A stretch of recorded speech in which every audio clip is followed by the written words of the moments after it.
طوری از این گفته ها برمی آید محمد اقبال صدرالدین توانسته است که از تجربه روزگار آن بهره را بگیرد که برای منفعت شخصیش حاصل بی‌برکش می دهد.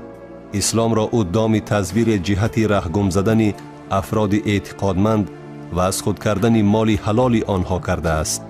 در این راه پیش گرفته برای محمد اقبال صدرالدین فرقی ندارد که تقدیر این اشخاص چی می شود، فرزندان آنها چی می خورند، در کوچه می مانند یا غریب و در بدر سرسان و سرگردان می شوند.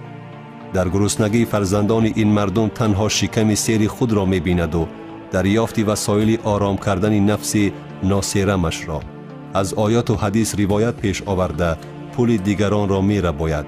آنها قرضدار گشته با فرزندانشان سر کوچه می مانند و این قلاب صاحب مال و ملک زیاد می گردد.